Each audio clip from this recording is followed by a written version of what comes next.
Vous êtes prêts? Nous y allons. Allons-y. Il fait gris ce matin-là sur Paris. C'est un matin pratiquement hideux.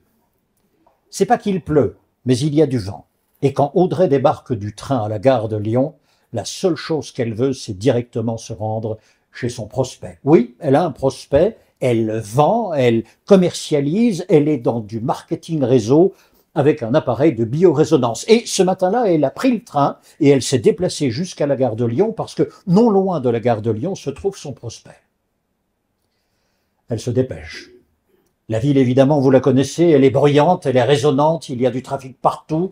En plus, je vous ai dit, il pleut, il fait gris. Elle se dirige vers son prospect, il s'appelle Roland Heger. Elle ne l'a jamais vu. Quand elle s'installe, l'homme est blond, les yeux clairs, et ce qui est extraordinaire, c'est qu'il l'écoute. Et au gré de la conversation, la première chose qu'il lui demande, c'est « Un verre d'eau, un café, ça vous ferait plaisir? Un verre d'eau ?» répond Audrey. Et la conversation se poursuit. Et ce qui est étrange, c'est que durant toute cette conversation qui va se poursuivre longtemps, c'est l'eau qui va s'écouler dans le dialogue. Au fur et à mesure, Audrey boit. C'est tout. Et on parle évidemment de son appareil, puisqu'elle est arrivée avec son appareil. C'est un appareil, encore une fois, de biorésonance. Elle y croit fondamentalement. Mais petit à petit, elle s'intéresse évidemment à l'autre. Et vous? Moi, c'est de l'eau, celle que vous êtes en train de boire. Quand elle repart le soir de cette rencontre-là, elle repart avec une fontaine. Elle en est convaincue. Toute la journée, elle a bu de l'eau et elle repart. Pourquoi est-elle convaincue et de quoi est-elle convaincue? En réalité, cela fait pas mal de temps qu'elle chemine. Et elle chemine d'ailleurs en parallèle avec Fabrice. Ils cheminent tous les deux et ils sont convaincus que dans la vie, leur vie, il s'agit tout simplement d'abord d'être en accord avec soi-même. Et être en accord avec soi-même, cela signifie des choses simples.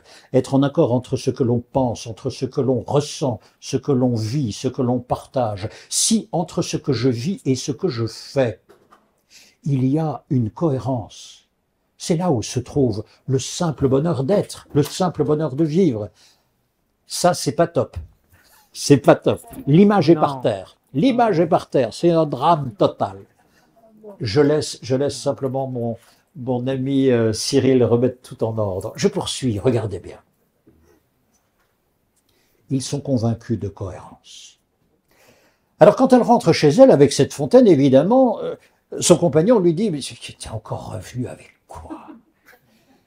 Et elle lui dit « Mais non, mais vraiment, je t'assure que ça, alors l'appareil de biorésonance, bien sûr, elle le connaît, mais ça, c'est, tu n'imagines pas tous les bienfaits qu'il peut y avoir. Je ne l'ai même pas testé, mais expérimenté sans le savoir dans la journée. » Et puis ensuite, évidemment, elle appelle Fabrice, parce que ça fait longtemps qu'ils cheminent tous les deux.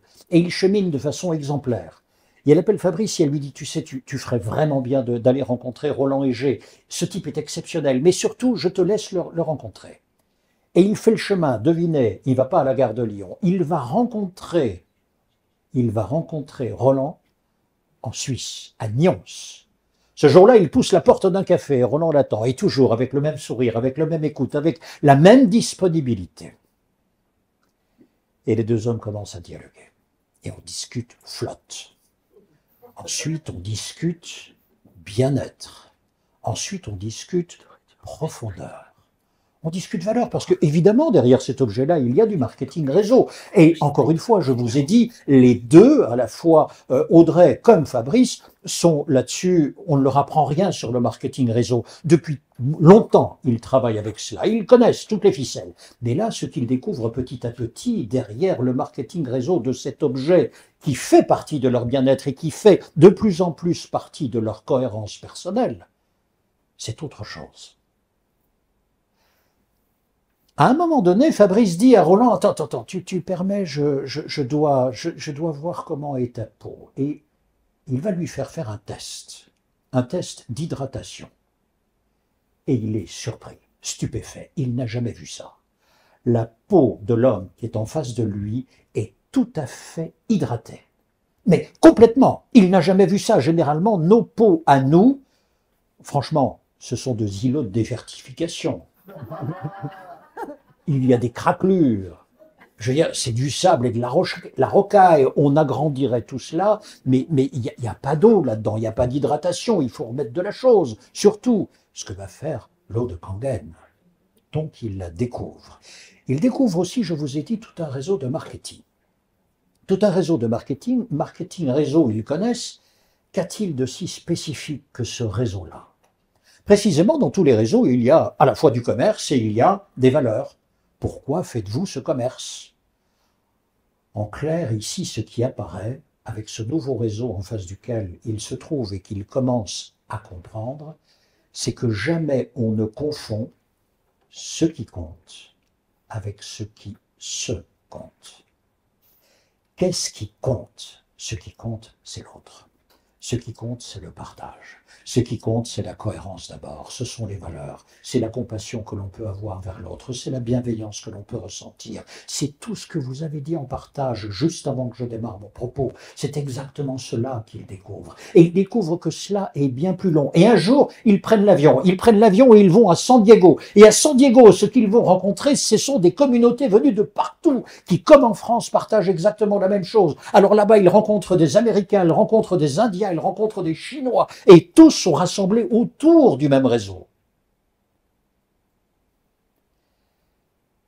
Mais ce qui va apparaître, c'est que entre ce qui se compte et ce qui compte, entre la valeur commerciale, je dirais, et puis les valeurs tout court, eh bien, tout le monde fixe ses priorités.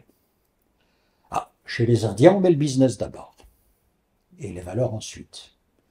Et ils se réjouissent de comprendre qu'en France, on met les valeurs d'abord dans cette communauté. Et derrière, doucement, va suivre le marketing réseau. Ça veut dire ceci, c'est important. Ça veut dire que plutôt que de vendre, je partage. Plutôt que d'argumenter, j'écoute. Plutôt que d'instruire à marche forcée, je laisse expérimenter. La suite viendra toute seule. Je considère l'autre non pas finalement comme un client, mais d'abord comme une personne. Et c'est avec elle que je vais dialoguer. Alors évidemment, je sais, je suis porteur de tous ces témoignages qui accourent de partout et qui me disent, mais grâce à cette eau de Kangen, moi je n'ai plus de cystite, moi je n'ai plus mal à la tête, moi je n'ai plus, ou bien je me sens mieux, je me sens souriant, je me sens heureux, je me sens satisfait, j'ai de l'énergie. Combien de fois ce mot n'est-il pas revenu déjà? Ce dont ils se rendent compte, c'est que cette communauté-là sert l'autre d'abord. Voilà pourquoi vous êtes là. Tous les deux, voyez-vous, Audrey et Fabrice ont fait des études qui ne leur ont jamais servi à rien. L'un est ingénieur. Il a travaillé quand? Comme ingénieur. Jamais. Mais il a une qualification. Dans le monde d'aujourd'hui, c'est intéressant, j'ai un diplôme. Mais Audrey aussi, elle a fait des études. Direction marketing, direction de la communication. Formidable. Et l'autre, je le place où? C'est cette question-là qui, très vite, a commencé à occuper leur cœur et leur esprit. Individuellement, ils ne se connaissaient pas. Tous les deux ont commencé à cheminer. Juste à la sortie de leurs études. À quoi ça sert tout cela? Finalement, on se repose des questions essentielles, comme un jour, vraisemblablement, vous vous êtes posé cette question-là, comme vous vous la posez tous les jours. Ça sert à quoi tout cela? Et ce dont ils se sont rendus compte, comme vous, à un moment donné, c'est que la cohérence interne d'une vie simple, c'était l'essentiel. Ensuite, le hasard a fait qu'ils se sont rencontrés dans un séminaire de développement personnel. Et lorsque vous partagez exactement le même parcours, que vous êtes sur la même quête, que vous êtes sur la même espérance, vous tendez la main à l'autre. Et donc vous commencez à marcher, vous n'êtes plus seul. Et donc c'est ce parcours-là qui fait que de deux parallèles qui s'ignoraient, ils n'ont plus qu'une ligne droite ensemble. Et ensuite vient l'appareil de résonance, de biorésonance dont je vous ai parlé, et puis derrière, la fontaine que vous connaissez. San Diego, et puis le Japon.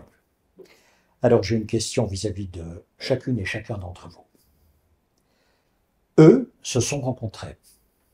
Ils se sont rencontrés, se sont compris, ils n'avaient même plus rien à dire, et vous l'avez vu lorsque vous les voyez tous les deux, l'un parle, L'autre se tait, il n'y a même plus de, comment dire, de schéma préparatoire. Ils savent faire parce qu'ils vivent la même chose. Je me retourne vers vous et voici la question que j'aimerais vous poser. Qui avez-vous rencontré pour être ici? Quelle fut cette rencontre qui a fait qu'à un moment donné, il y a eu une bifurcation dans votre vie? Que vous étiez peut-être en attente de quelque chose sans le savoir. Et que dans cette rencontre, il y a eu un déclic, peut-être une réflexion, et puis un constat, et enfin un premier pas où vous avez rejoint cette communauté. Ça, c'est ma première question. Ça, c'est le passé. Souvenez-vous de cette rencontre, elle est toujours là. Et vraisemblablement, peut-être d'ailleurs que la personne qui vous a invité, elle est là, elle est à vos côtés. Et puis j'ai une deuxième question. De qui serez-vous la rencontre? Quelle est la prochaine personne? Ça veut donc dire ceci, parce que personne ne sait de qui il sera ou elle sera la rencontre, mais ça veut donc dire que dans notre cœur ou dans notre esprit, nous devons être prêts pour l'autre. Et l'autre est un inconnu, c'est une inconnue, et c'est là où se trouve tout le mystère et toute l'exaltation de la vie. C'est au moment où un regard arrive. Je ne connais aucun d'entre vous, aucune d'entre vous. Oui, mais j'ai serré les mains, j'ai vu des regards, j'ai vu beaucoup de sourires déjà, j'ai entendu des voix. J'ai vu votre présence, et tout ceci m'invite vers une rencontre. C'était la première chose que je voulais partager avec vous, et j'aimerais que vous applaudissiez, je vais leur demander de venir sur scène, que vous applaudissiez Audrey et Fabrice. Merci beaucoup.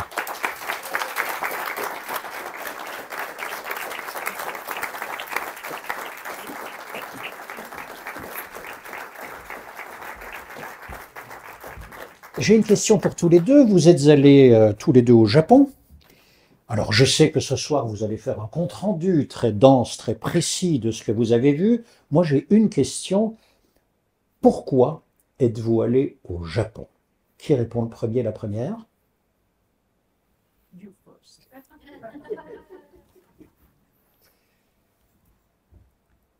Il y a plein de raisons qui font qu'on a été au Japon. La première, c'est le prétexte.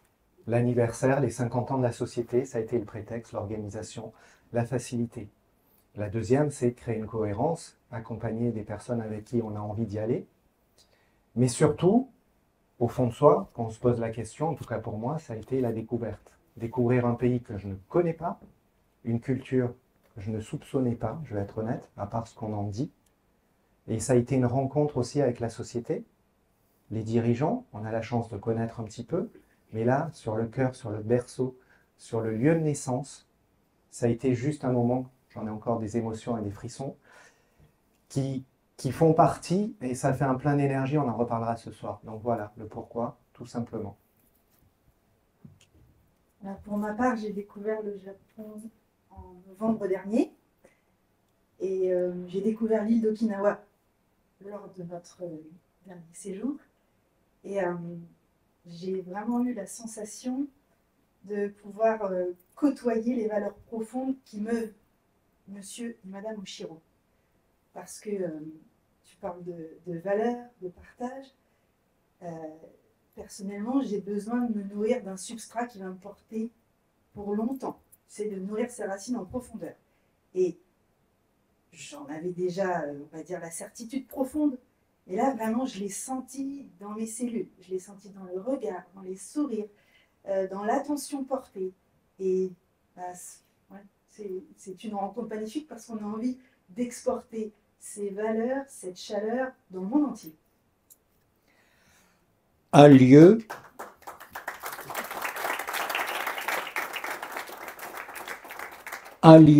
et des personnes. Un lieu, c'est une histoire, c'est un pays, c'est une culture. Ça, c'est la réponse, une première réponse en tout cas, ce n'est pas toute la réponse, mais une première réponse de Fabrice.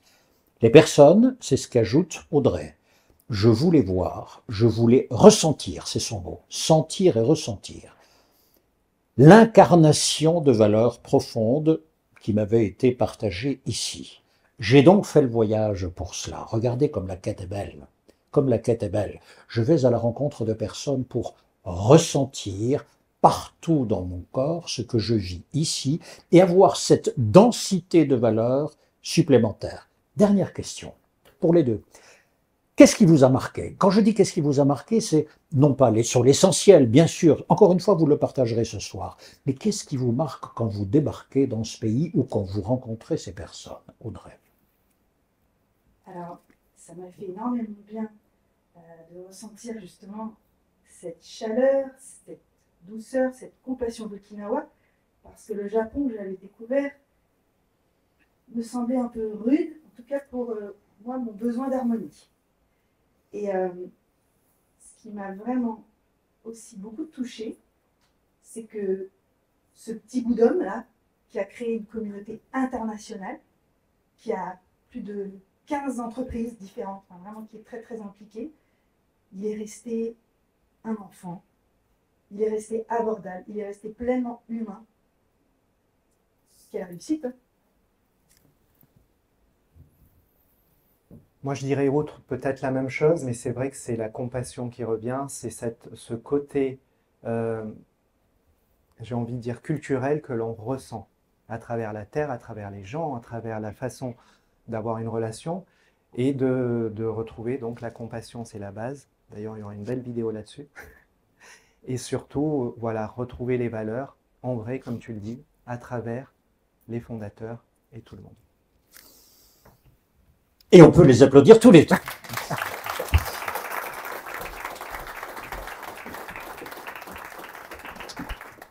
J'adore ce pied micro.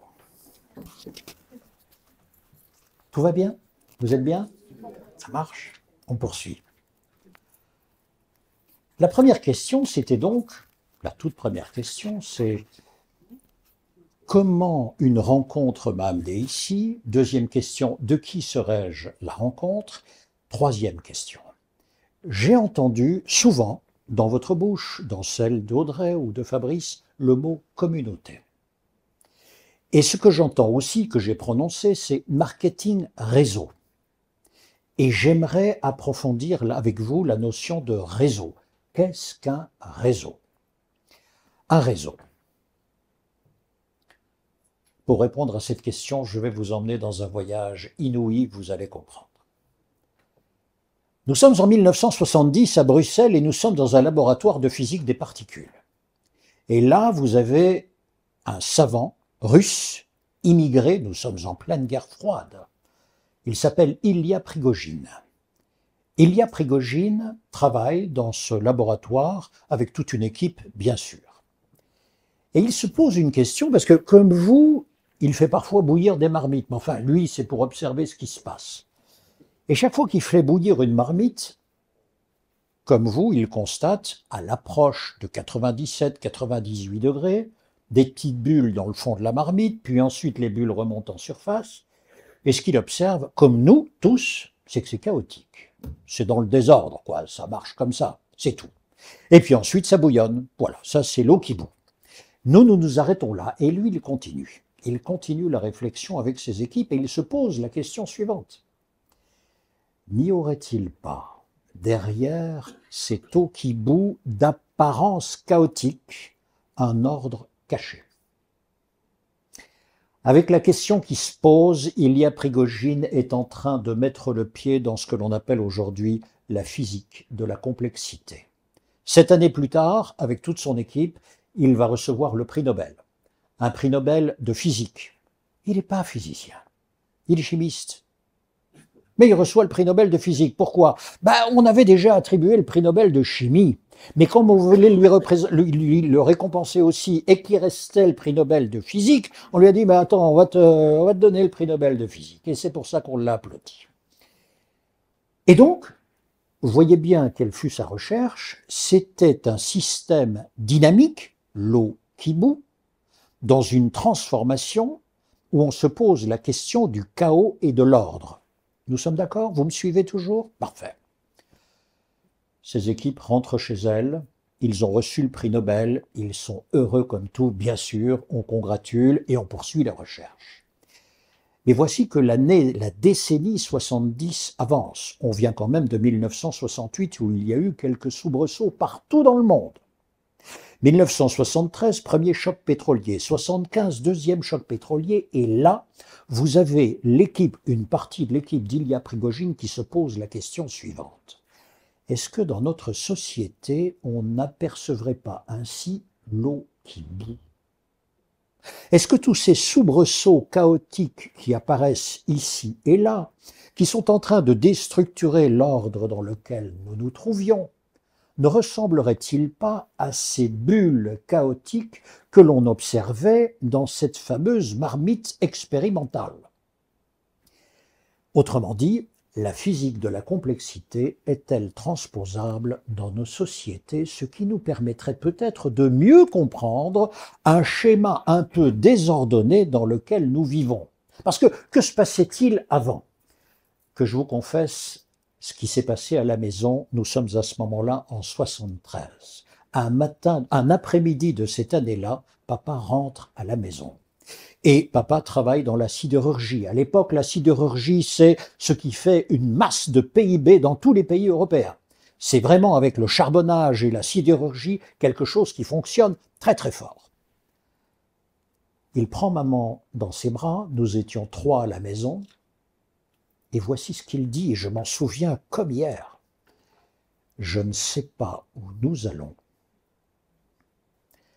Nous avions un carnet de commandes de 2 ans. On n'a plus que 6 mois. Voyez-vous le monde, comment il était à l'époque? Un carnet de commandes de 2 ans, mais qui a ça? Qui a ça? Aujourd'hui, si vous avez une visibilité d'1 mois et demi, 2 mois, mais le chef d'entreprise est exceptionnellement satisfait. 2 ans, c'était un monde immobile pratiquement, dans lequel vous pouviez faire absolument tout ce que vous voulez avec la lenteur que vous souhaitiez. Marc Alevi est physicien de la complexité, c'était un élève d'Ilya Prigojine. Et donc, quand il observe cette société qui est en voie de chaos, si je puis dire, en tous les cas avec des petites fractures un peu partout, il se dit, mais moi je ne suis que physicien, ce que j'aimerais c'est aller voir les historiens. Et il toque à la porte des historiens. Et voici la question qu'il leur pose. Dites-moi, quand vous observez maintenant le temps long de l'humanité, quand on observe l'histoire, est-ce que vous observez des fractures, des moments bouillonnants, des moments où il y a des bulles chaotiques, un peu plus qu'à l'habitude? Les historiens le regardent, mais vraiment ahuris, en disant « mais évidemment !» Comment ça, évidemment? Oui, oui, dans toutes les civilisations, toutes, l'indienne, la chinoise, l'européenne, dans toutes, tous les 550 ans, nous observons une fracture lourde. Je reprends. Les historiens que vous pourrez interroger, où que ce soit, sur le temps long de l'humanité et dans toutes les civilisations, on observe tous les 550 ans une fracture. C'est quoi cette fracture-là? C'est un changement de paradigme. Je vous ai perdu ou vous êtes avec moi? Nous sommes là. Changement de paradigme. Ça veut dire quoi? Changement de paradigme. Ça veut dire ceci. C'est qu'une société, la nôtre, celle de ceux et celles qui nous ont précédés, cette société-là se posait des questions. Et aux questions posées, ils avaient trouvé des réponses. Mais il y a un moment donné, dans l'aventure humaine, où aux mêmes questions, il faut trouver de nouvelles réponses. Donc le paradigme, c'est ça. Les questions ne changent pas, mais à un moment donné, et on ne sait pas pourquoi, les paramètres bougent et la société elle-même commence à composer de nouvelles réponses. Alors regardez, 550 ans. Si on remonte à 550 ans, on est quand? On est aux alentours de 1450, mais dites-moi, 1450, c'est la Renaissance, ce que l'on a appelé la Renaissance. On remonte encore de 550 ans, mais vous êtes à l'an 1000 à peu près, c'est la chrétienté. 550 ans, chute de l'Empire romain d'Occident. 550 ans, début de l'ère chrétienne. 550 ans, la Grèce. 550 ans, l'Égypte. Et on remonte comme cela. Tous les 550 ans, il y a un bouillonnement nouveau. Ah ben, nom d'un Dieu, c'est sur nous que ça tombe. C'est fabuleux, on est béni du ciel. Attendez, nous sommes dans une... Pardon, je vais être un tout petit peu vulgaire pendant 30 secondes. Nous sommes dans une putain de merde noire avec des trucs qui partent dans tous les coins. C'est un merdier insensé, mais bénissons les cieux. Nous pouvons préparer le monde de demain, c'est maintenant qu'on le construit. Et le temps qui nous est donné, le temps dans lequel l'eau bouillonne dans notre société, à peu près, c'est entre 50 et 70 ans. Alors si on dit que le bouillonnement d'aujourd'hui a commencé dans les années 70, faites le calcul avec moi, on n'a pas fini. On est jusqu'en 2030, 35, 40 peut-être, mais ça va continuer à en chier. Pardon, j'ai fini avec ma vulgarité. Mais ça va être ça.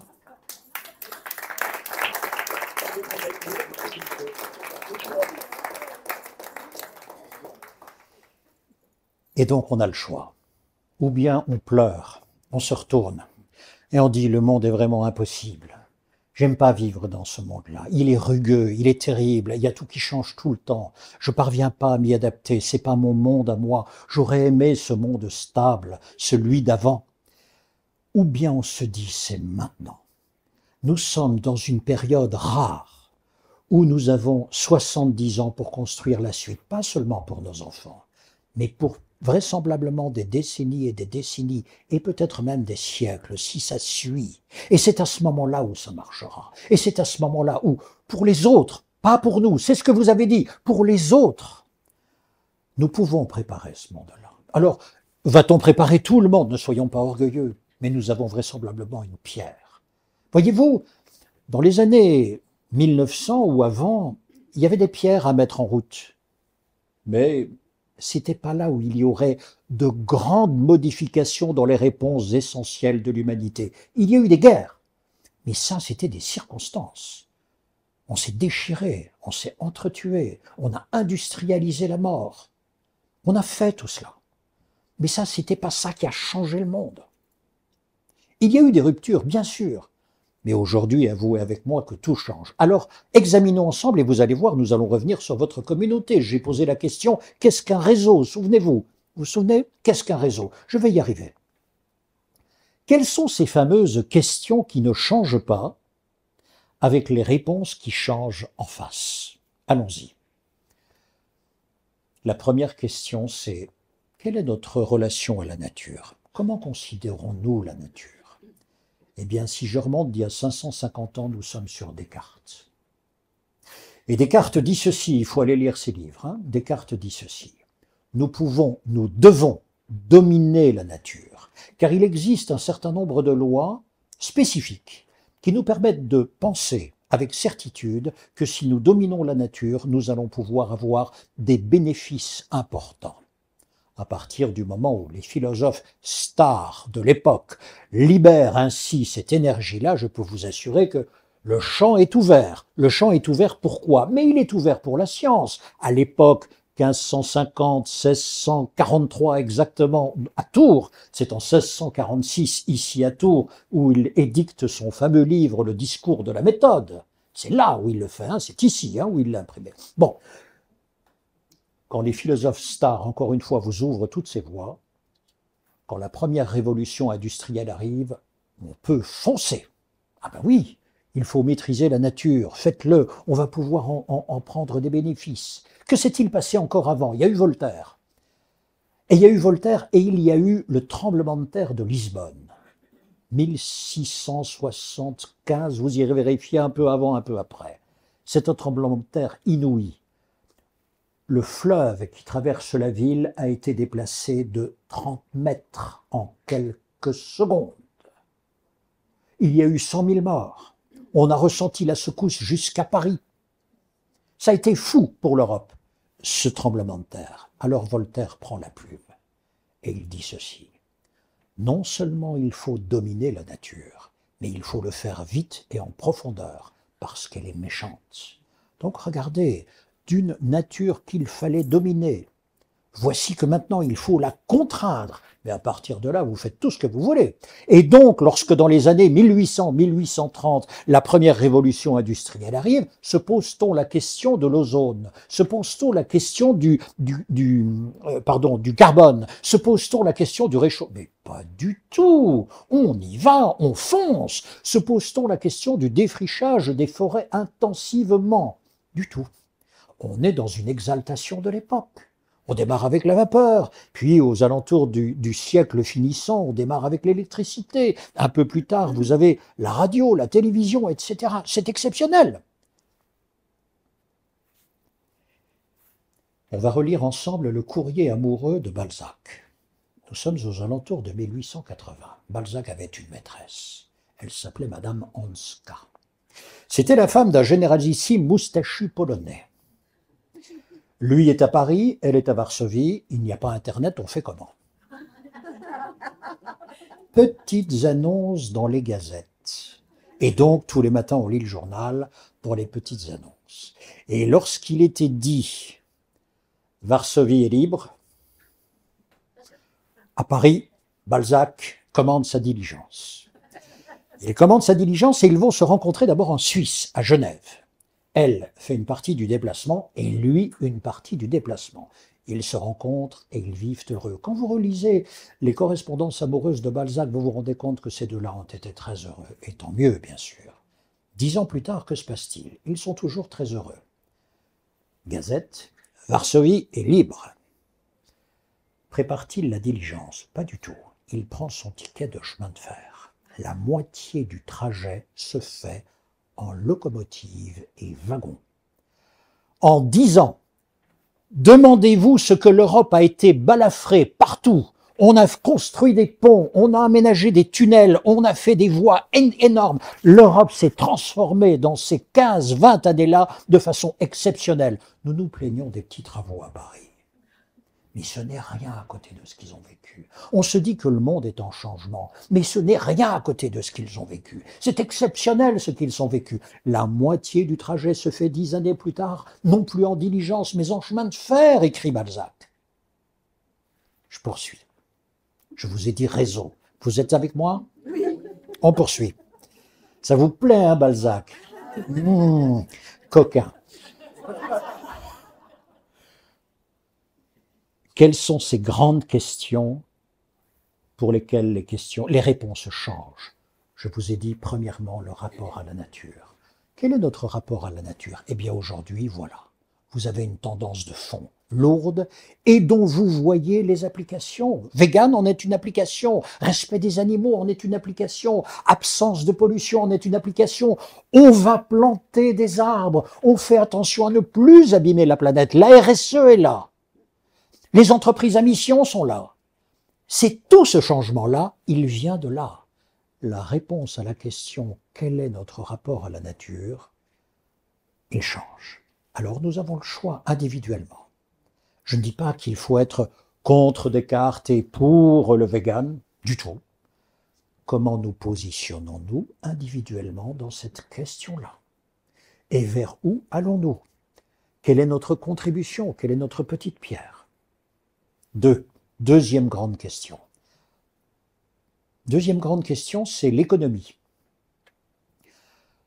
Le 19e siècle, la fin du 19e siècle, grâce aux révolutions industrielles, a produit en masse. Production en masse. Et dans les années 1960-70, mais on a eu une société de consommation qui a commencé à démarrer. Je vous assure, moi je suis de cette époque-là, en tous les cas j'étais enfant à l'époque, j'ai vu arriver les congélateurs. Étaient-ce les congélateurs d'aujourd'hui? Que nenni!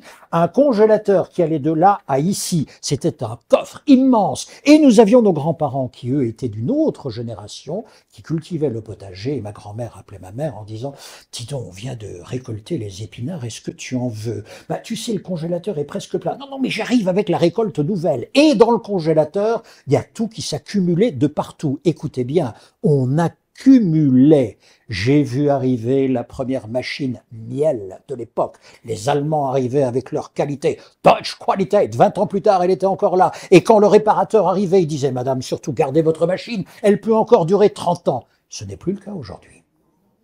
Consommation. Donc ça, c'est l'époque, c'est cette époque-là. Nous en sommes aujourd'hui les héritiers, mais regardez, on est en train de transformer. Transformer comment? La virtuosité. L'individualisation du produit, la rigueur dans la matière que je vais utiliser. Dois-je utiliser beaucoup, peu de matière? Le recyclage, le respect, encore une fois, de tout ce qui existe, de la matière. Ce qui me semblait inerte devient maintenant quelque chose de précieux. Le déchet commence à se commercialiser. Réjouissons-nous de cela. Deuxième réponse, l'économie, elle change. Elle change encore et encore. et elle change vers quelque chose de plus frugal. Troisième point, la philosophie personnelle. Mais regardez, philosophie personnelle, regardons nos enfants. Nous, on a grandi comment? Et nos grands-parents ont grandi comment? Et nos parents ont grandi comment? D'abord comme on peut, hein, comme une mauvaise herbe, ça c'est sûr. Ensuite, on a grandi en se disant on travaille, c'était la valeur, travail, et c'était un accomplissement personnel. La jeune génération arrive et pose la question suivante, mais que tout le monde s'est posée. Ça sert à quoi? Si je rejoins le projet entrepreneurial qui est le vôtre, dites-moi, on sert quelle cause derrière cela? C'est pas seulement le fait de travailler, je veux bien, mais au-delà de cette action que je vais poser dans votre communauté de travail, ça va servir à qui? Ça va servir à quoi? Le sens. Ne pensez pas une seule seconde que dans l'humanité, il y a eu un homme qui a vécu sans se poser la question du sens. Tous, ils se sont posé cette question-là. Ne soyons pas orgueilleux. Mais ce que la jeunesse fait, c'est de repositionner la question en numéro 1. La réponse à une philosophie personnelle commence à changer. Les réponses des plus jeunes ne sont pas celles que nous avons apportées. Je vais être clair. Je suis héritier d'une jeunesse qui m'oblige à penser différemment et je l'en remercie comme jamais. Soyons généreux là-dessus. Écoutons, quel que soit l'âge. Ce qu'ils ont à nous dire ou ce qu'ils nous disent est heureux, est intéressant. Remettons-les dans nos vies, à notre façon, bien sûr. Eux ont encore tellement à vivre. Aidons-les là-dessus. Troisième question. Quatrième question. La quatrième question, j'y arrive, c'est le réseau. C'est-à-dire, je vais être plus clair, c'est l'organisation. Comment peut-on ensemble s'organiser pour produire, servir, s'organiser en société? Eh bien, à la Renaissance, ils ont inventé une équation mathématique que l'on appelle la pyramide, l'organisation pyramidale. L'organisation pyramidale, c'est une équation mathématique. Quel est le minimum de liens qu'il faut entre le chef et la personne qui se trouve tout en bas de la pyramide pour que tout le monde puisse être connecté? Je vous assure que tout cela, c'est une équation mathématique. Alors je vous assure qu'une organisation pyramidale, c'est magnifique. C'est magnifique. Vous avez un pilote là-haut, vous avez des gens en stratification en dessous, et tout le monde va dans le même sens. C'est le pilote qui montre l'ensemble. Le chef. Bien. Ça marche. Simplement, imaginez maintenant, on voit cette communauté, on la met en pyramide. Et au-dessus, donc on va mettre Audrey. Ah, Audrey et Fabrice. Non, pas du tout. Hein, il en faut un des deux. Il n'y a qu'un chef. Alors, dans ces époques-là, on met le mâle en numéro 1. Et la femme, elle n'est pas en numéro 2, elle sera en numéro 4, 5, 6, 12, là en dessous. C'est à cette époque. Ah ben oui, évidemment, on est d'accord, hein, il faut être clair. Ce qui nous permet quand même d'applaudir et de mesurer tout ce qui a déjà été fait et de mesurer ce qui doit l'être encore. Donc, une pyramide et on met Fabrice là au-dessus. Et ensuite, imaginons que tout en dessous, quel est votre prénom? Votre prénom, oui. Marie-Pierre. Tout en dessous, à droite de la pyramide, à gauche pour vous, Marie-Pierre a une idée, mais une idée de génie. Une idée de génie qui, si elle était appliquée dans la pyramide, permettrait à la pyramide de mieux avancer encore. Alors elle le dit à son voisin, votre voisin c'est? Et elle le dit à Laurent, elle dit, tu sais Laurent, ce serait génial si on faisait ça. Et elle dit, et Laurent dit, mais Marie-Pierre, mais tu es une génie. Sauf que c'est une pyramide et qu'on ne peut pas bouger comme ça. Il faut remonter au chef. Alors, Marie-Pierre appelle son N+1, elle dit, génie. Et le N+1 dit, ouais, c'est pas mal. Qui dit, le N+1 ne dit pas Marie-Pierre a une idée, le N+1 dit, j'ai une idée. Et non, et ça remonte. Et encore, et encore. Et on arrive à Fabrice, qui dit, c'est quoi cette histoire? Eh bien voici, monsieur, il s'agit simplement de l'idée suivante. Et là, de façon très respectueuse, bien sûr, parce que c'est le chef de la pyramide, on explique. Je réfléchis. Et Fabrice va réfléchir le temps qu'il veut. Et un matin se dit, c'est pas mal. Il appelle le N-1. J'ai une idée. J'ai une idée, je pense qu'il serait utile de faire. Et l'idée commence à redescendre. Ça fait déjà 6 mois qu'ils ont échangé. Et elle redescend jusqu'au bas de la pyramide. Et là, la pyramide commence à bouger. Un système pyramidal change lentement. Il change lentement. Donc, dans un univers stable, c'est la meilleure des organisations. Ne dites pas que c'est mauvais. C'est la meilleure des organisations.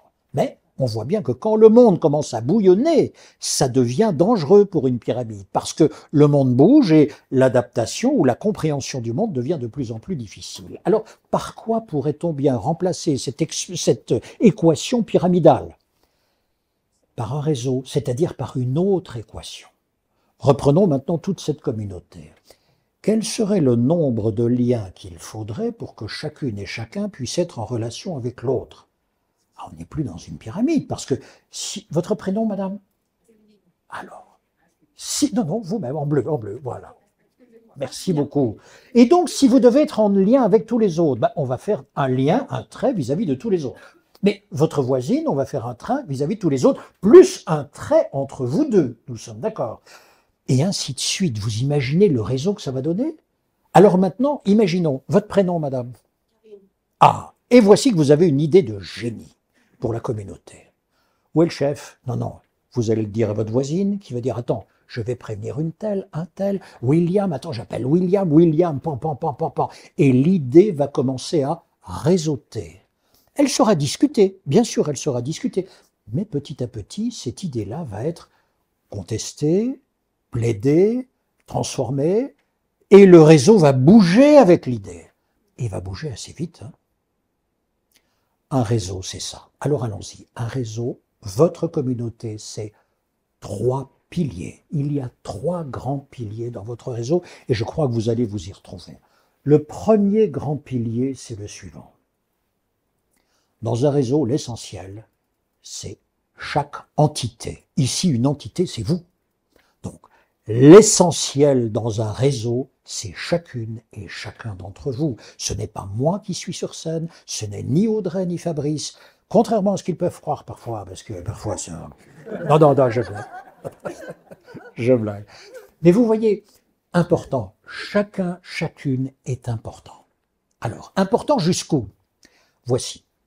J'ai besoin, imaginons je fais partie de votre communauté, j'ai besoin que chacune et chacun d'entre vous soit excellente, mais au maximum de l'excellence possible dans votre domaine et dans ce que vous êtes. Pourquoi? Parce qu'un jour, peut-être, je vous demanderai de l'aide.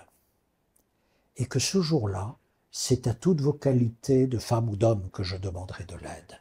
Donc que celle-ci soit dans l'excellence, que celle-ci soit développée au maximum. Et inversement, ce que vous attendrez de moi, si un jour vous tendez la main en disant « help », que je sois en capacité, avec tout ce que j'ai pu développer, de vous aider. Donc la première chose, c'est chacun vise l'excellence, pour soi et pour les autres. Mais c'est ce que vous m'avez dit, c'est la valeur partage revient en permanence, le regard vers l'autre revient en permanence. Regardez, on ajoute une idée d'excellence, de progrès personnel, de développement personnel, vous appelez ça comme vous voulez, d'accomplissement personnel. 1. 2. Imaginons maintenant que l'une des personnes dans votre communauté, moi éventuellement, j'en sors plus. Vous voyez, je commence à traverser, vraiment une traversée du désert, je déprime, je ne vais pas bien, etc. J'ai déjà demandé de l'aide et quelqu'un m'aide, etc. Mais non, ça ne va pas bien. Et même, je commence à gangréner mon voisin, ma voisine, dans une sorte de petite déprime qui devient visible. Ça veut dire, à un moment donné, dans le réseau, il y a une toute petite partie qui a vraiment besoin d'aide, qui ne s'en sort pas. On fait comment? Alors là, on appelle la tête de réseau. Voilà. Ça, c'est la subsidiarité. Deuxième principe de réseau, c'est la subsidiarité. Quand on ne s'en sort pas, on appelle l'étage supérieur, c'est-à-dire Audrey et Fabrice, dis-moi, j'ai un gros problème là-dessus. Quel que soit le souci. Souci de valeur, souci de vente. Les deux sont là, ils sont mêlés. Vous voyez?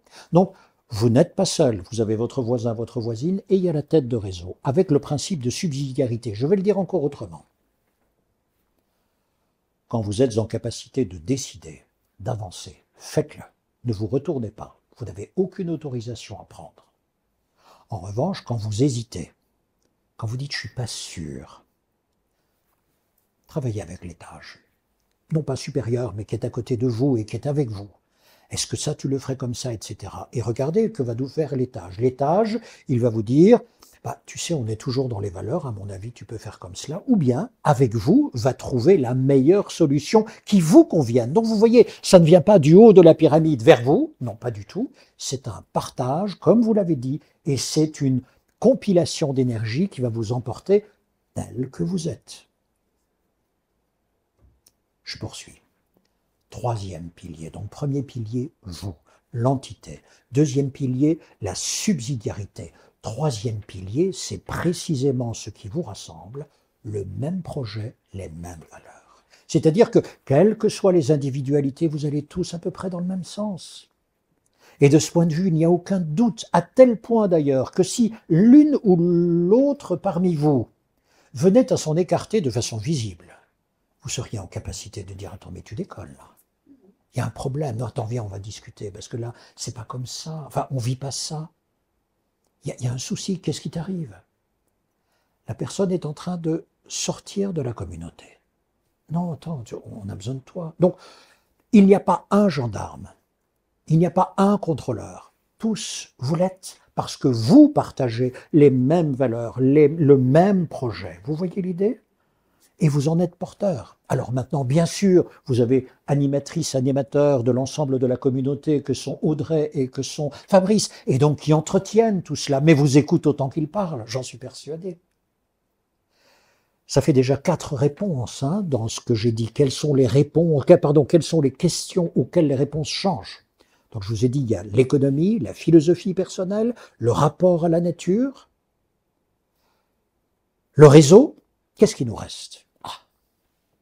Eh bien, ce qui nous reste, vous tenez le coup ? Non, attendez, on s'arrête là. On s'arrête, je parle depuis bien trop longtemps. Je vais vous apprendre à devenir de bons serveurs de café parisiens. Levez-vous. Levez-vous, je vous en prie. Je m'arrête là, on va ensemble se remuer un peu. Vous êtes prêts ?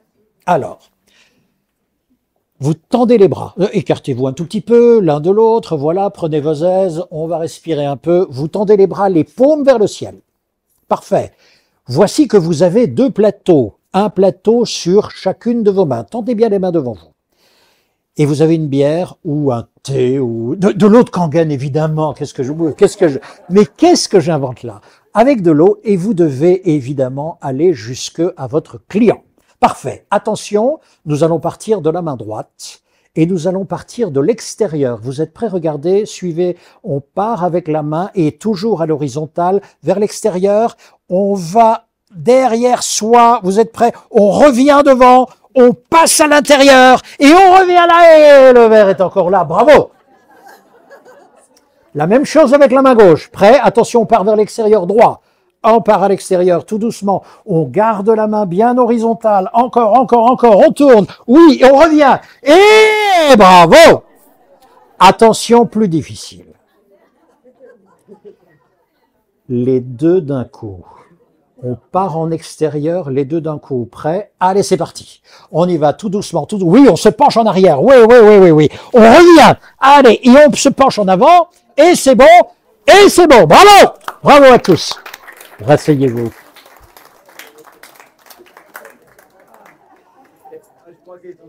Alors, j'en ai vu parmi vous qui sont particulièrement excellents. Si il manque des serveurs à Paris, vous pouvez postuler.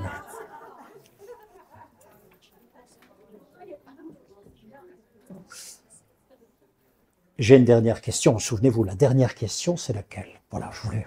Ça va mieux? Ça va? Tout le monde va bien? Buvez un coup d'eau, voilà, on se détend un peu. Dernière question. C'est le partage du savoir. Le partage du savoir dans l'épopée humaine n'a pas toujours été identique. Repartons vers la Renaissance. Que se passait-il juste avant la Renaissance? Juste avant la Renaissance, je vais vous raconter un roman écrit par un professeur de Harvard sur la Renaissance. Ce sont 3 amis. Et ces 3 amis ont une obsession. c'est d'aller retrouver le livre d'un philosophe latin, philosophe romain qui s'appelle Lucrèce. Lucrèce, dans ses écrits, en tous les cas ils en ont entendu parler, dans ses écrits dit ceci: notre monde est composé de particules qui sont atomiques, c'est-à-dire non sécables. Elles sont invisibles et elles vont toutes dans le même sens. Il imagine une pluie d'atomes, toutes dans le même sens. Et à un moment donné, il suffit qu'un atome change de trajectoire, et là vous avez un conglomérat d'atomes qui va se transformer en quelque chose de plus grand. Il n'a jamais eu un microscope électronique, un balayage, il n'a jamais eu tout cela, mais il imagine le monde comme cela. Et ces trois amis se disent: ce serait pas mal d'aller retrouver ces pages-là, je ne sais pas où elles sont. Comment on fait pour aller trouver ce savoir? Tout le savoir se trouve dans les monastères.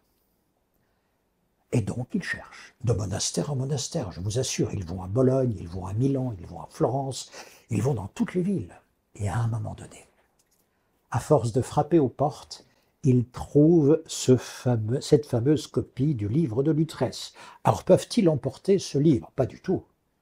Ah non, à l'époque, si vous voulez un livre, vous demandez à un moine de recopier l'original, et vous attendez, ça va prendre 1 an et demi, ou bien vous restez dans le monastère, et là vous allez payer votre pension le temps que vous lisiez le livre. Le partage du savoir se fait comme cela, avec derrière évidemment l'œil de l'Église. Rome vous observe, parce que là, vous êtes en train de lire un livre qui n'est pas un livre religieux, dans lequel votre liberté de pensée est en train de grandir, et c'est inquiétant. Ça, c'est ce qui se passe avant.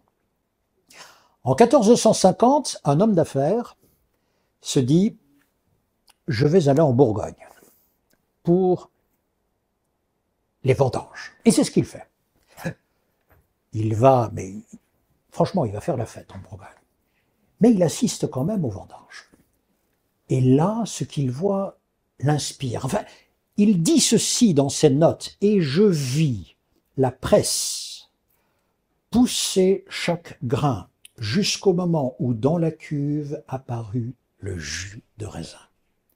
C'est la puissance de la presse qui le... Ça l'impressionne. Quand il revient chez lui, en Hollande, il se dit on peut faire quelque chose avec ça. Et il commence à faire des essais de presse. Et il se dit: mais si je sculptais une lettre, je l'imbibe d'encre, et je pousse, ça donne quoi? Ça donne la lettre. Et voilà comment Gutenberg commence sa révolution à lui. C'est une révolution technologique. Vraiment, il va falloir une presse incroyable, du papier particulier, une encre particulière. Ce n'est plus celle des moines. Il faut inventer celle qui ne va pas être dégueulasse tout autour des lettres. Il faut que ce soit une impression nette. Donc je vous assure qu'il y en aura des essais, jusqu'au moment où il se dit: je suis prêt. Et là, il va sortir en une seule année 83 Bibles en français. Et Rome tremble. Pourquoi? Mais parce que jusque-là, souvenez-vous que nos trois amis, ils avaient été obligés d'aller dans les monastères pour aller chercher le savoir, mais que du jour au lendemain, avec Gutenberg, le savoir est au bord de la rue. Il vous suffit à ce moment-là de pousser la porte d'une imprimerie et de dire: c'est ce livre-là que je veux. Rome ne contrôle plus le savoir. C'est la panique chez le pape, je vous assure. C'est à partir de là que va naître la censure. La censure ne naît que quand la liberté s'exalte dans la rue. L'imprimerie, terrible pour eux, parce qu'à ce moment-là, la liberté de penser, le partage des idées devient de plus en plus rapide. Eh bien, nous sommes dans une époque qui a encore changé. Elle a encore changé, grosso modo, depuis les années 80, 70-80, l'informatique, la data, transformer tout notre savoir en data ces data en question pouvant être transmises à la vitesse de la lumière, d'un bout à l'autre de la Terre. C'est ça qui est magnifique. Alors on nous dit: ah oui, mais tu vois, grâce à ça, tout le savoir est à la portée de tout le monde. J'ai une question. Qui a appris le russe depuis 10 ans ? Qui a été apprendre de nouveaux savoirs vraiment importants? Je crois que personne d'entre nous l'avons fait. On pourrait même, je vous assure, devenir des spécialistes de la transplantation cardiaque. Mais personne ne l'a fait. Donc, Le savoir est à la disposition de chacun. Quelles sont ces parcelles de savoir que nous avons été chercher et sur lesquelles nous sommes passionnés. Donc vous voyez, ce n'est pas parce que le réservoir est là et qu'il est accessible que nous y avons été. Certes, je vois quelques rides, je suis sans doute le plus ancien dans la salle, mais ceci, quand on devait aller à la bibliothèque, vous aviez, j'ai mes lunettes, ouais, vous aviez à l'entrée de la bibliothèque Marceline. Marceline Pugeot, la bibliothécaire municipale.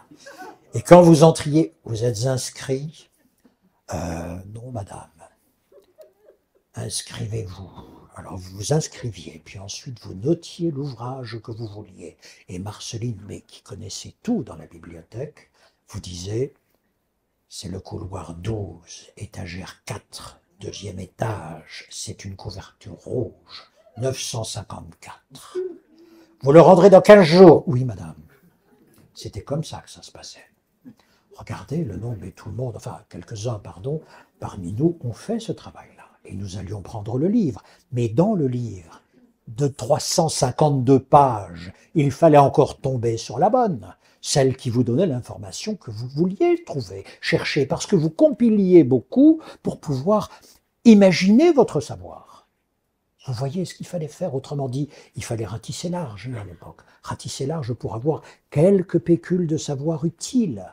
Donc, ce n'était pas une perte de temps. On surfait à notre façon, si vous voulez, mais on surfait dans un déplaisir grandissant pour aller chercher ce qu'il nous fallait. Aujourd'hui, mais remercions toutes celles et ceux, les ingénieurs de l'intelligence artificielle qui ont mis en place tout cela. Que de temps gagné, mais à la fois que de turpitude, parce que en même temps que nous pouvons aller vite vers le savoir, savons-nous formuler les demandes de façon précise, pour que la machine puisse aller nous chercher exactement ce que nous souhaitons.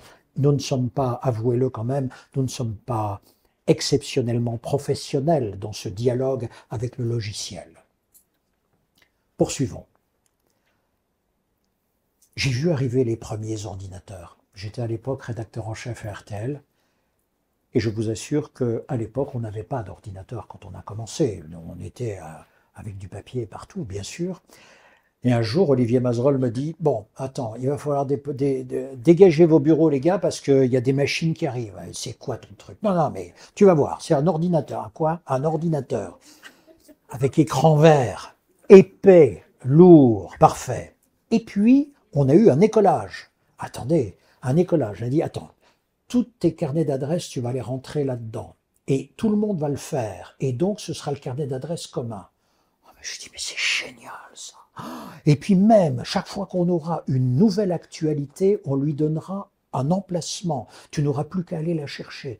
Je dis: attends, mais pourquoi on ne nous l'a pas mis avant? Mais ça va nous faciliter le travail, mais comme jamais, t'imagines même pas. Et je vous assure que de ce jour-là, ce fut vraiment splendide. Ensuite, Mazerolle m'appelle et me dit: mais tu sais, bon, je te présente Kevin.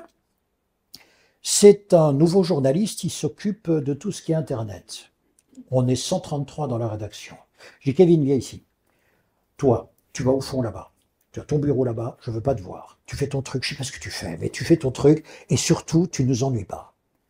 Oh, je l'ai dit avec plus de délicatesse, mais regardez comment les premiers investis de toute la partie nette ont été considérés. Je vous assure qu'il était au fond de la rédaction. Et je ne savais pas ce qu'il faisait. Et je ne voulais même pas le savoir.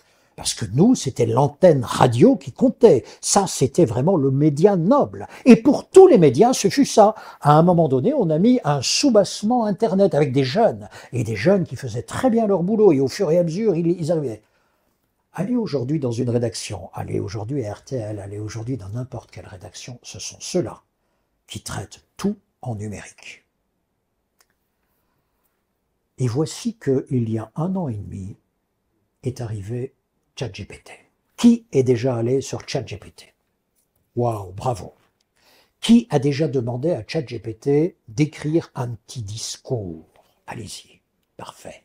Qui n'a pas été satisfait du discours qu'on vous a fourni? Ah, Une personne, deux personnes, trois, quatre, oui, c'était pas tout à fait ça. Mais les autres l'ont été. Bravo déjà, félicitations. Avez-vous repris le texte tel qu'il vous a été donné par la machine ou bien l'avez-vous corrigé? Vous l'avez corrigé?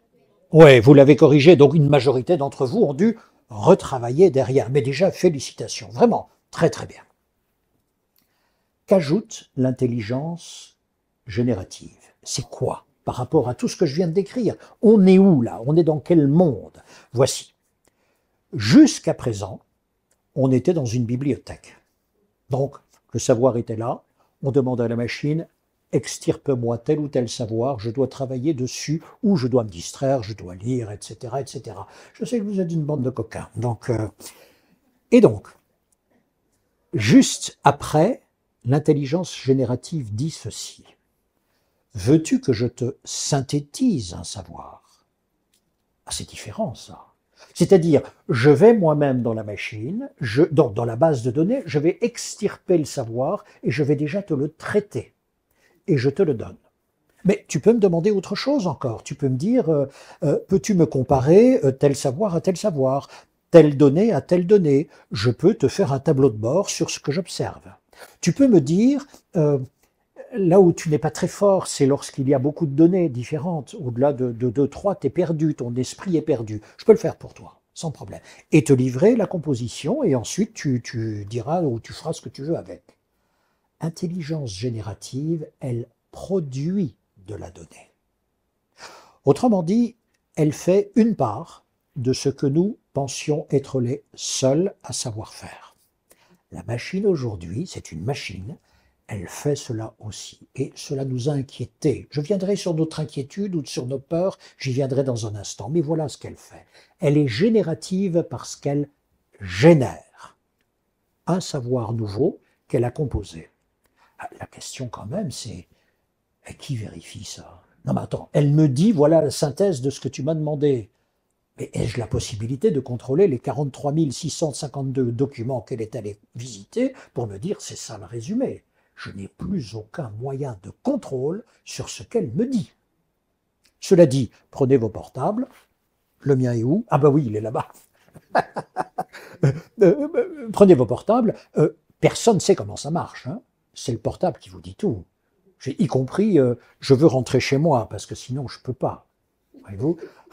Un jour, j'étais avec Cyril, et je prends mon portable comme vous pouvez le prendre. Je lui dis, Siri, tu es là? C'est votre assistant personnel. Et alors, il me répond, je suis là exactement pour te servir, un peu comme le génie qui apparaît de la théière. Et je lui dis non, j'aimerais que tu me tutoies dorénavant, que tu me vouvoies dorénavant. T'as compris? Et j'entends plus rien. L'appareil s'éteint, et 30 secondes plus tard, je lui dis « Siri, t'es là ?» Et je lis, parce qu'il n'ose plus me parler, « Je ne sais plus comment je dois vous appeler. » Et Cyril a été témoin de la chose. C'est pour vous dire, ce ne sont que des machines, mais elles ont un tel dialogue avec nous que c'est surprenant, bien sûr, et que vraiment, vous pouvez l'apprendre. Moi, je l'appelle souvent, mais quand je suis avec Cyril, je l'appelle souvent. Dis Cyril, t'es là? Non, va dormir, tu m'ennuies. Voilà, et je l'engueule, etc., parce que c'est un bête robot. Et bon, voilà. Intelligence générative. En quoi l'intelligence générative peut-elle maintenant aider votre réseau? Voilà la question. Et ici, j'aimerais que vous puissiez applaudir avec moi celui qui va vous entretenir au mieux et au plus près de vos préoccupations de l'intelligence artificielle, Cyril Darbon.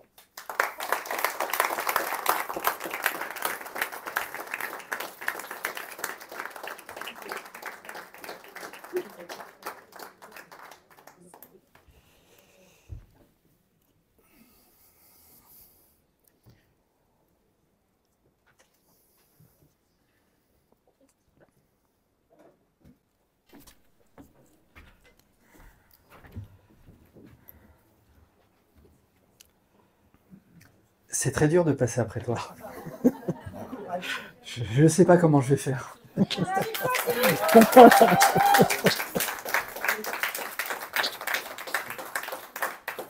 Qu'est-ce que l'intelligence artificielle? Waouh. Alors, on a parlé de machine. L'intelligence artificielle, c'est une vulgaire machine. On croit que c'est de l'intelligence artificielle. En réalité, ce n'est qu'une succession d'algorithmes. C'est de l'algorithmie pure et simple. Donc, en fin de compte, on dit intelligence artificielle parce que c'est une association de mots, c'est une association de phrases qui vont revenir à nous à la vitesse de la lumière. On va se dire, waouh, c'est super intelligent.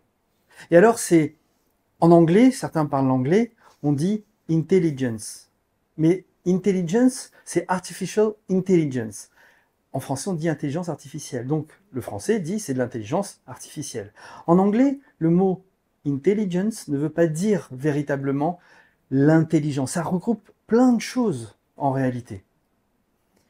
Et nous, on croit que c'est de l'intelligence. Donc, l'intelligence artificielle, pour moi, c'est quelque chose de... Allez, je peux me permettre d'être vulgaire, de con. Parce que, en fin de compte, ce n'est que de l'informatique. C'est de l'informatique que l'on fait depuis tout le temps. Moi, quand j'ai démarré l'informatique, on m'a appris l'algorithme. L'intelligence artificielle, c'est de l'algorithmie à très haut niveau. Mais ce n'est que de l'algorithmie. Donc, l'intelligence artificielle, aujourd'hui, nous donne des informations. On dit, waouh, c'est génial, parce que ça va très vite, parce que ça traite 100 milliards d'informations. Donc, on dit, c'est intelligent. Mais en réalité, ce n'est qu'une association, une concaténation, ce que l'on appelle en informatique, de mots, de phrases. Voilà pour moi ce que c'est que l'intelligence artificielle. Je poursuis là-dessus pour vous donner, avec mes mots, tu me contrôles. Avec mes mots, je vous donne, on soulève le capot de l'IA, qu'est-ce qu'on a dedans? Donc, algorithmie, logiciel, retenez bien cela. On a ceci.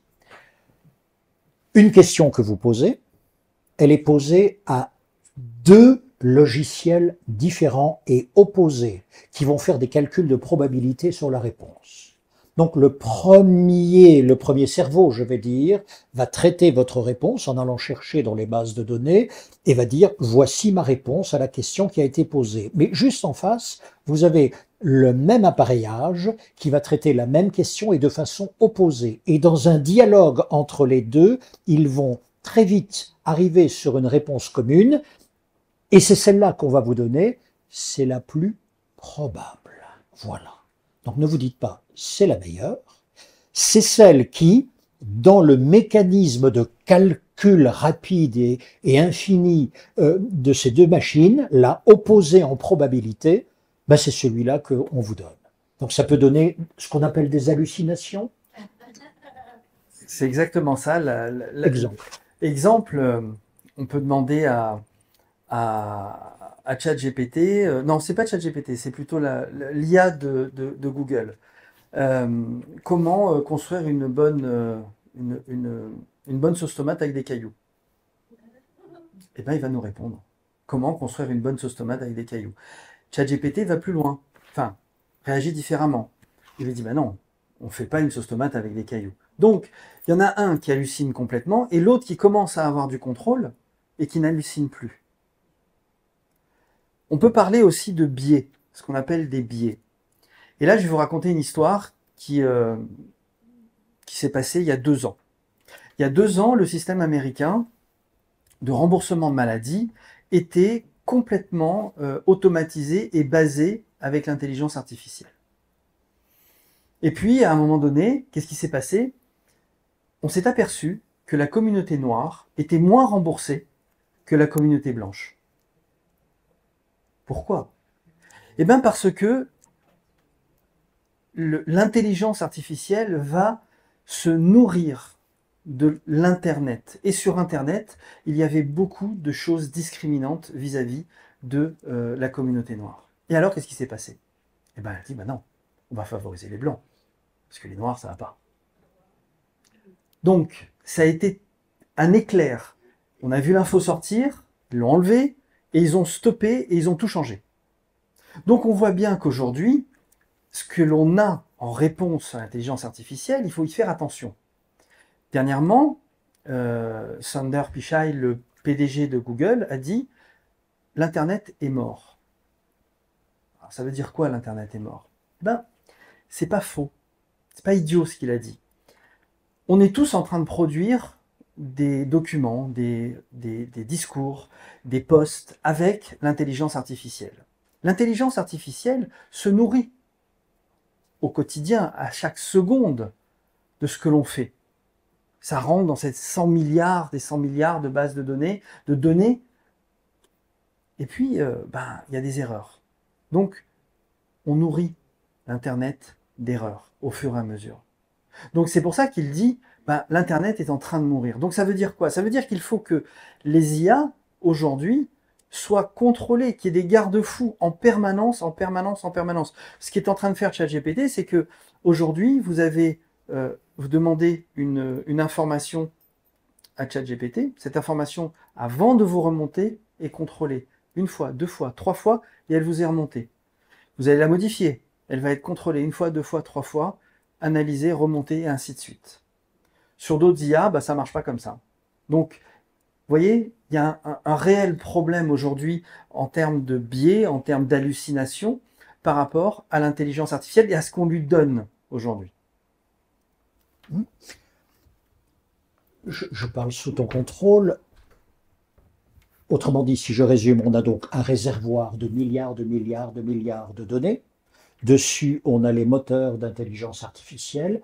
Pour répondre à nos questions, ils sont obligés d'aller puiser dans ces milliards et milliards de données. Si dans ces données-là, je viens les polluer avec des choses fausses, mais que je duplique en grand nombre, l'intelligence artificielle va aller puiser dans ces données polluées. Nous sommes d'accord ? Tout à fait. C'est ce qui s'est passé dans les élections. Comment pipe-t-on les élections? Voilà. Eh bien, aux États-Unis, je parle pour les États-Unis, pour l'Argentine, ils l'ont fait aussi. À chaque fois, c'est vous publiez avec des avatars des opinions que vous voulez promouvoir. Mais donc, ce sont des personnalités qui n'existent pas, sauf dans le milieu virtuel, et vous en produisez ainsi des millions et des millions, de telle sorte que l'intelligence artificielle devient faussée au moment où elle fait ses propres recherches. Et elle vient vous dire, mais cette idée-là est dominante, cette idée-là est la meilleure parce que la plus nombreuse, etc., etc. Voilà pour le panorama général. Venons-en maintenant à vos activités. Là, je repose ma question. L'intelligence artificielle peut-elle, oui ou non, vous aider dans votre quotidien? Dites-moi, vous avez bien reçu sur votre siège, juste avant de vous asseoir, une petite carte de visite avec une chèvre? Oui, parfait. Je vous donne le petit nom de la chèvre, elle s'appelle Vikia. J'ai une question et j'aimerais que vous puissiez y répondre par un adjectif. Vous allez nous le dire à chaque fois. Regardez bien Vikia, regardez la petite chèvre, regardez son visage, regardez sa forme, regardez ses couleurs. Dites-moi, comment vous la trouvez, cette petite chèvre? Vous la trouvez comment? Elle est mignonne? Elle est agréable? Elle est vivante. Merci beaucoup. C'est du rêve. Ah, irréel, elle est irréelle. Parfait, oui, elle ne fait pas partie de notre réalité. Je prends, sans problème. Parfait, mais en tous les cas, elle vous semble sympathique, cette petite chèvre. D'accord? Parfait. Nous l'avons donc appelée Vikia. Tu l'as appelée Vikia. Pourquoi? Ça vient d'où Vikia? Pourquoi on l'appelle ça? Et puis ensuite, on va vous dire évidemment en quoi Vikia va vous aider. Vikia. Alors c'est marrant. Vous savez, j'ai une société d'informatique, je développe des logiciels, je développe des applications pour des entreprises et j'ai des développeurs qui sont basés en France, un peu partout dans le monde. Ça fait 15 ans que je travaille avec des Indiens et ils sont excessivement forts dans le développement informatique. Et un des développeurs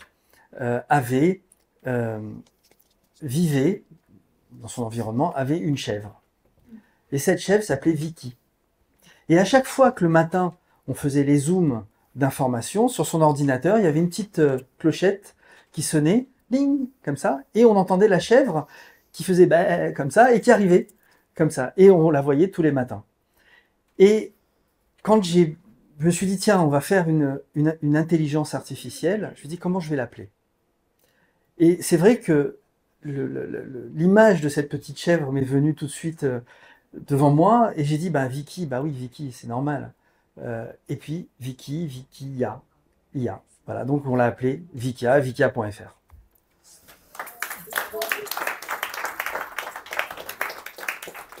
Alors, si vous retournez la carte de visite, vous avez évidemment un QR code de l'autre côté. QR code grâce à quoi vous allez arriver sur la plateforme de Wikia. Nous allons en parler maintenant, mais de façon très précise. Et puis surtout, cet après-midi, vous allez avoir un workshop. Mais si vous allez dessus, déjà, peut-être d'ailleurs que sur votre portable, tout va être en anglais. Alors vous allez scroller, vous allez descendre, descendre, descendre, descendre tout en bas. Et tout en bas, vous avez un planisphère. Vous cliquerez sur le planisphère et vous changez de langue. Vous aurez 3 possibilités, anglais, espagnol ou français. Ça, c'est la première chose. Maintenant, voilà, moi, je vais me mettre dans la communauté à côté d'eux, et moi aussi, donc je suis comme vous, je crois dans Senly, je crois dans notre aventure, et ce que j'aimerais, c'est réunir autour de moi une communauté. Alors, cette communauté, bien sûr, je vais assister à nos réunions, j'ai des amis, j'ai des copains, mais j'aimerais aussi sur Internet pouvoir développer une communauté de plus en plus précise autour de nos valeurs, autour d'activités, etc. Je le fais, vous le faites déjà. Wikia peut-elle m'aider sur ce développement marketing? Alors certains savent que je fais du marketing digital depuis presque 10 ans. Donc j'accompagne des coachs, des thérapeutes à se promouvoir sur et à travers les réseaux sociaux. C'est un exercice qui est complexe, de plus en plus complexe, parce qu'aujourd'hui, Facebook, Instagram, LinkedIn et TikTok professionnalisent de plus en plus la façon de se promouvoir. Donc il faut avoir des techniques de plus en plus fines, de plus en plus complexes pour pouvoir se promouvoir. Je l'ai vu, l'évolution en 10 ans, elle est juste flagrante. Il y a 10 ans, je m'amusais à vendre des choses à travers Facebook. C'était extraordinaire. C'était la poule aux œufs d'or, on vendait ce qu'on voulait, on ramassait ce qu'on voulait en termes d'argent. C'était juste extraordinaire. Aujourd'hui, vendre quelque chose à travers Facebook, faut y aller. C'est compliqué. Parce qu'il faut être de plus en plus professionnel, parce qu'il faut savoir écrire de mieux en mieux, parce qu'il faut utiliser certains mots et pas d'autres, parce que sinon on se fait blacklister. Donc il y a tout un processus à faire. Et je me suis dit, quand ça fait 2-3 ans que je suis vraiment à fond sur la partie intelligence artificielle, et je me suis dit ce qui serait intéressant, c'est que les coachs avec lesquels je travaille, les thérapeutes, même les PME, même les TPE, puissent utiliser un outil justement qui les accompagne, qui les assiste, qui les aide. Il y a à peu près 2000 IA qui sortent par mois. C'est énorme. Mais attention, je vous dis 2000 IA, donc vous dites, waouh, 2000 IA. Oui, il y a 2000 applications, mais en réalité, il y a 5 à 6 IA qui existent sur le marché. Il y a ChatGPT, il y a Gemini de Google, il y a Copilot de Microsoft, vous avez Perplexity, Mistral, bien sûr, la société française. Voilà. Il n'y en a pas énormément. Et en fin de compte, ces 2000 IA qui se créent, qu'est-ce qui se passe? Elles utilisent les moteurs de ces intelligences artificielles. Parce que créer une intelligence artificielle, un moteur, c'est juste impossible. Il faut des calculateurs énormes, il faut des stockages énormes, il faut entraîner les modèles. Ça demande énormément d'énergie, de courant, déjà, et puis justement de développeurs pour pouvoir arriver à mettre à bien ce que l'on veut. Donc, je me suis dit, ce qui serait intéressant, c'est d'avoir une interface, un logiciel, qui regroupe un petit peu toutes les spécificités que moi j'enseigne en digital marketing. Et on a commencé à travailler il y a 6 mois là-dessus pour que justement chaque chose que vous allez pouvoir voir à l'intérieur de Wikia vous aide, vous accompagne. On va le voir tout à l'heure. On va prendre un exemple très précis. Je vais vous faire un cours de marketing pur. Et puis, je vais l'étayer avec l'intelligence artificielle. Et vous allez voir à quelle rapidité on exécute les choses. Ceux qui me suivent sur LinkedIn tous les lundis, alors là c'est les vacances, j'ai arrêté, je reprends en septembre, tous les lundis je fais un cours gratuit sur le marketing digital. J'utilise, bien entendu, l'IA. Pour créer ce type de cours, sans intelligence artificielle, je mets à peu près une petite semaine pour écrire, relire, corriger mes fautes d'orthographe, prendre des visuels, etc. Là, le cours, je le prépare le dimanche matin. Je mets 3 heures pour préparer mon cours du lundi matin. Donc, l'intelligence artificielle, aujourd'hui, elle ne va pas remplacer l'homme. Il ne faut pas penser l'intelligence artificielle comme quelque chose qui va nous remplacer, mais quelque chose qui va nous assister. Et on va le voir aussi tout à l'heure, on va apprendre à dialoguer avec cette machine. En fin de compte, quand vous êtes sur ChatGPT, j'ai vu les mains qui se levaient, si on lui demande tout simplement trouve-moi 5 idées parce que je veux vendre ma fontaine, il va donner 5 idées. On peut dire ok, elles sont super. Mais vous imaginez qu'en face de vous, vous avez une machine qui a plus de 100 milliards d'informations. Donc forcément, ce que vous allez forcément dans ces données de 100 milliards, les réponses, ils sont. Mais il va falloir aller les chercher. On a l'habitude de réfléchir depuis la nuit des temps. J'ai une idée, j'ai une expérience personnelle, j'ai envie de la réaliser. Qui a fait de la PNL dans la salle? Pas beaucoup. Bon, toi, je sais. PNL, ça veut dire... programmation neurolinguistique. La programmation neurolinguistique, elle est juste extraordinaire. Je parle sous ton couvert, je sais que tu vas me corriger. Elle est juste extraordinaire parce qu'on arrive à reprogrammer à travers le circuit neuronal une autre façon de penser, une autre façon d'arriver à l'information. L'IA, c'est exactement pareil. Il va falloir qu'aujourd'hui, vous sachiez penser différemment. Comment aller chercher de l'information qui existe dans 100 milliards d'informations. Donc c'est une autre façon de travailler, c'est une autre façon, c'est une autre approche de penser, d'accéder à l'information. Donc il y a tout un process de comment parler à cette machine. J'en ai créé une méthode. Mais on va plus loin avec Vikia. Parce qu'aujourd'hui, on s'aperçoit que utiliser la méthode, c'est bien, c'est super, mais il faut la pratiquer pour que ça soit un véritable réflexe. Vikia, toute la méthode est déjà dedans. Vous n'avez qu'à poser les questions les plus simples possibles et vous avez une réponse ultra complexe. Voilà ce que c'est Vikia.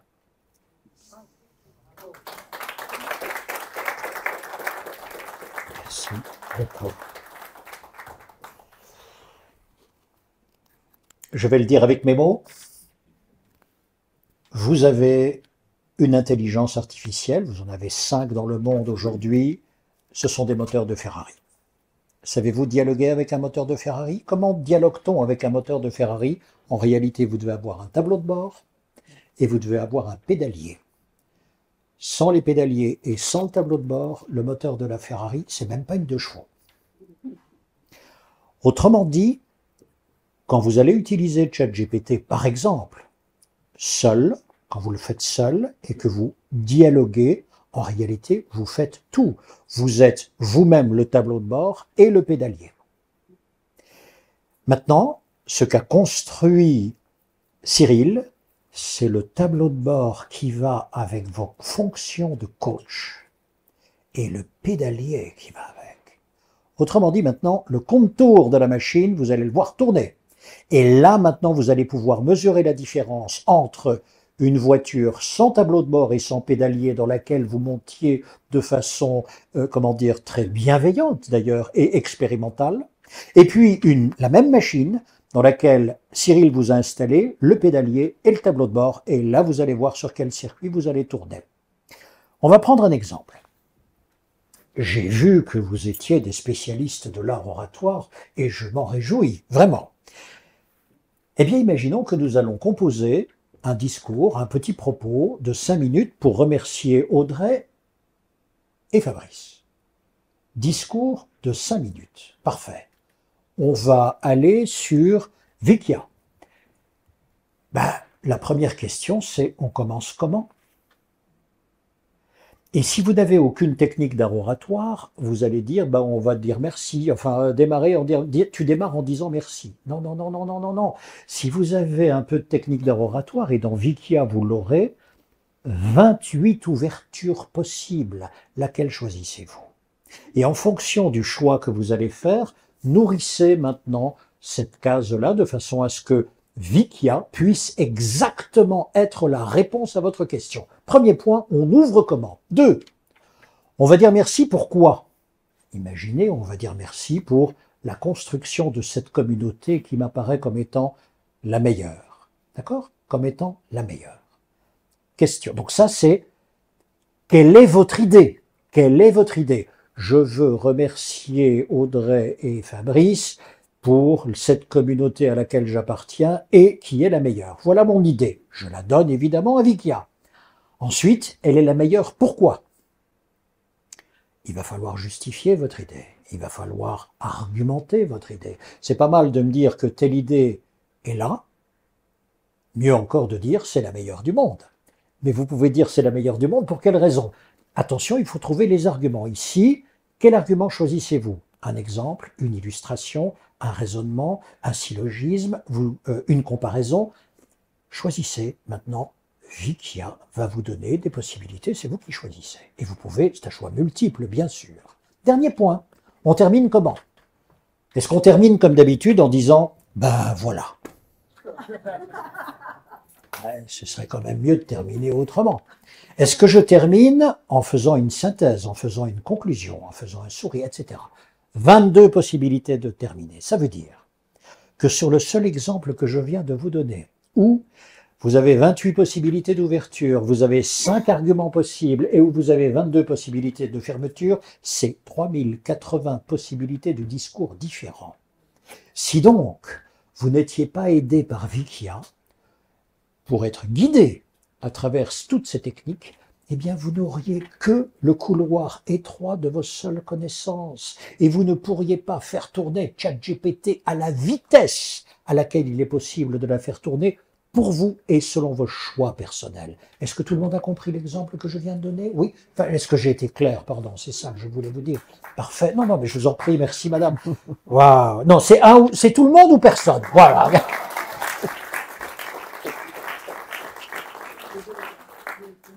C'est ça, Wikia. Voilà, Wikia a dans tous les domaines qu'a exploré. Et d'autres arrivent, il y a encore d'autres. Pourquoi? Ah, j'ai une question, la dernière question. Donc, Wikia, est-ce un modèle fini ou un modèle évolutif, collaboratif? J'ose le mot, je ne sais pas du tout. C'est la première IA collaborative au monde. Je dis au monde. Et là, c'est vrai, ça peut paraître prétentieux de ma part. Non, je n'ai pas la prétention. Comme je vous l'ai dit, ça fait 2 ans et demi, 3 ans que je tourne sur les réseaux, sur les influenceurs. Je regarde exactement ce qui se passe aujourd'hui. Alors, aujourd'hui, c'est la chèvre.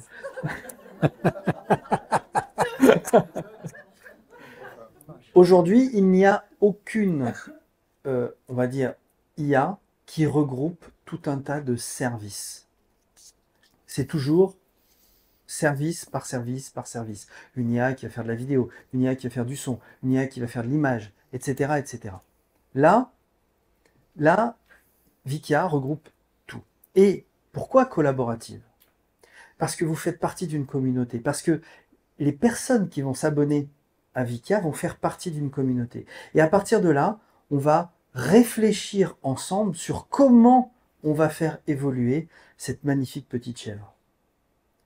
C'est là où pour moi je trouve qu'il y a un réel sens. Quand tu disais tout à l'heure, on le fait pour vous, et bien justement, Wikia est là pour vous. Et on va travailler, ceux qui commencent à s'abonner vont travailler ensemble, nous allons tous travailler ensemble pour avoir une réelle collaboration pour l'évolution même de cette petite intelligence artificielle. Cyril Darmon.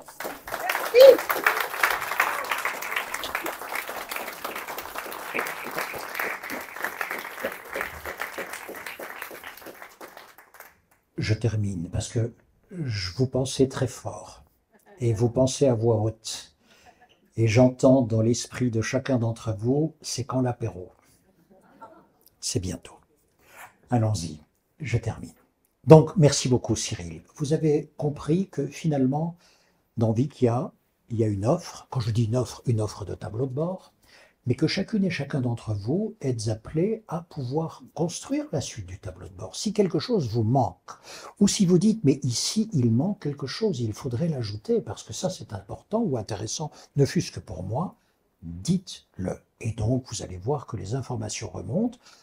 Cyril est en contact avec les partenaires indiens, on construit ce que vous avez demandé, et cela arrive dans l'IA sur laquelle vous travaillez. Je termine.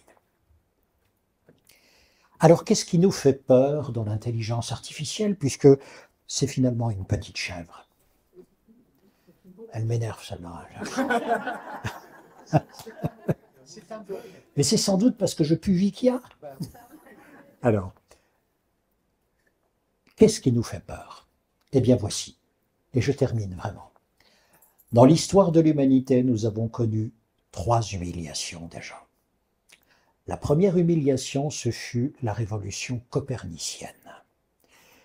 C'est lorsque Copernic s'est rendu compte que nous n'étions pas au centre du monde. La Terre n'était pas ce vaisseau autour de quoi tout le reste du monde tournait. Première humiliation. Deuxième humiliation, c'est lorsqu'il y a eu la révolution darwinienne. Non, nous ne sommes pas le centre du monde. C'est-à-dire que nous ne sommes pas l'espèce autour de quoi tout le reste du monde s'installe, pas du tout. Nous sommes dans une évolution.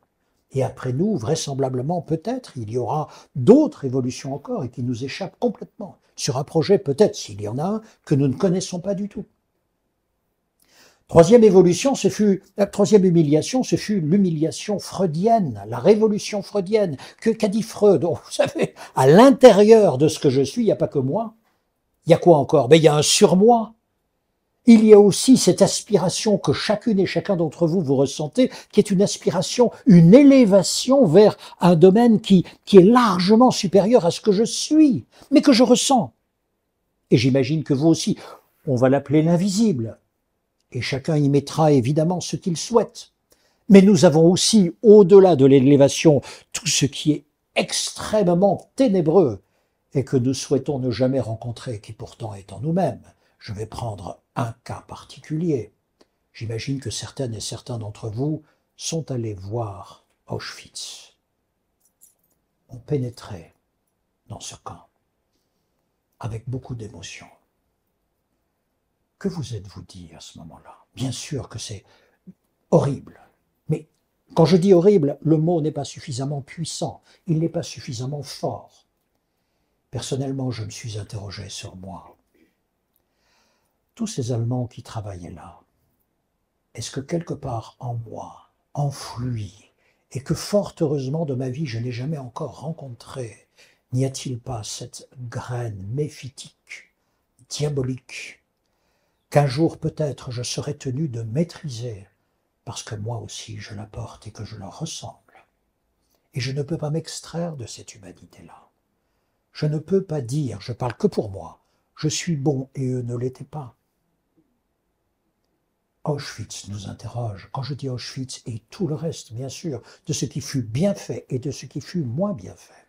Autrement dit, révolution freudienne, il y a quoi en nous? Il y a plus que moi-même, plus que je porte, plus que ce que je suis, et dans des confins que je ne parviens même pas à aller voir, expérimenter, et vraisemblablement, il faudrait plusieurs vies pour en faire l'inventaire. Eh bien, nous sommes peut-être au pied de la 4e humiliation. Ça, c'est l'humiliation que l'on craint, celle sur laquelle les romanciers, les poètes ont déjà beaucoup travaillé. Plutôt que d'avoir entre nos mains des outils, c'est-à-dire des créations, un jour peut-être, il y aura une créature. Et là, c'est tout Geppetto, Frankenstein qui reviennent, c'est-à-dire donner animation. Animation veut dire avoir une âme, donner une animation à un objet qui, en principe, devait être inerte jusque-là. Alors ça, c'est un rêve qui se construit à Los Angeles, un rêve ou un cauchemar qui se construit à Los Angeles. C'est-à-dire, il croit sérieusement, mais ce sont des croyances, on peut croire l'inverse, croit sérieusement qu'il sera possible un jour de donner vie, c'est-à-dire une conscience extérieure à la mienne, pour quelque chose qui n'était pas d'origine biologique. C'est cela. Car qu'est-ce qui nous caractérise tous? C'est que chacune et chacun d'entre vous, vous êtes une singularité non reproductible. Une singularité non reproductible.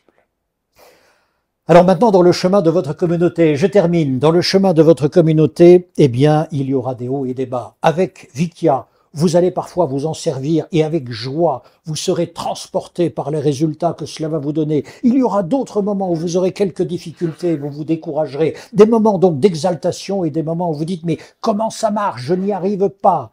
C'est la vie, c'est ainsi.